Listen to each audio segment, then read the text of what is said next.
আজকে আনন্দের কোনো শেষই নেই, কারণ আজকে সকাল থেকে একটু একটু বৃষ্টি পড়ছিল ঠিকই, কিন্তু মজা কিন্তু ফুল ছিল।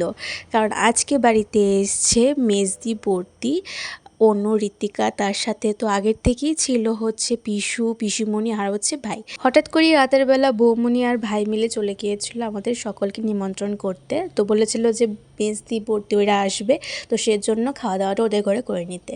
তো সেই মতো আমরা সকালবেলা স্নান টান করে খাওয়া দাওয়া শেষ করে তারপর আমরা রেস্ট করতে করতে চলে গিয়েছিলাম বৌমনি ওদের ঘরে। গিয়ে দেখি মানে আয়োজনের কোনো শেষই নেই, পুরো বিয়েবাড়িকে পাস করে ফেলবে এরকমভাবে রান্নাবান্নার আয়োজন চলছিল। আর এদিকে ছিল হচ্ছে ঋতিকার আজকে শরীরটা খারাপ ছিল, ওর মানে সর্দি লেগে গেছে, তো সেই জন্য ওর শরীরটা খুব খারাপ। তো আমাদের হাতে বেশি মজা করতে পারিনি, আমরাও তার জন্য বেশি মজাও করিনি, জাস্ট এমনি কথাবার্তা বললাম। দেন হচ্ছে গিয়ে আমরা চলে গিয়েছিলাম কুমড়ি টেস্ট করার জন্য।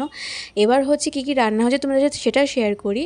প্রথমেই হচ্ছে বেগুনি, ডাল, তারপর হচ্ছে ঘন্ট করেছিল মাছের মাথা দিয়ে, পাবদা মাছ, তারপর বড় মাছ, তারপর হচ্ছে মাংস, মাটন ছিল, এমনিতে চিকেন ছিল আবার, তারপর হচ্ছে আমের চাটনি, আর ডাল তো ছিলই, সেটা তো বললামই।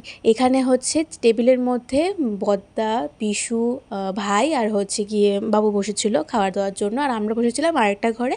আমাদের খাওয়া দাওয়া শেষ করার পর আজকে দিনটা আবার একটু কষ্টেরও ছিল, কারণ বাড়িতে সবাই চলে যাবে। আর এত মোটা মোটা সাজনা হয়েছিল আমাদের বাড়িতে। সাজনা আমার ভালো লাগে, কিন্তু চিকন চিকনগুলো একদম মোটা আমি দেখতেই পারি না। তো যাই হোক, কার কার ভালো লাগে কার কার ভালো লাগে না অবশ্যই কমেন্ট করে যাবে। দেন হচ্ছে গিয়ে পিসু, ভাই, তারপর দুই বোন সবাই বাড়ি চলে যাবে। ওদের আজকে স্যার ছিল, ঋতিকারও স্যার ছিল, তো সেজন্য বাড়ি চলে যাচ্ছে।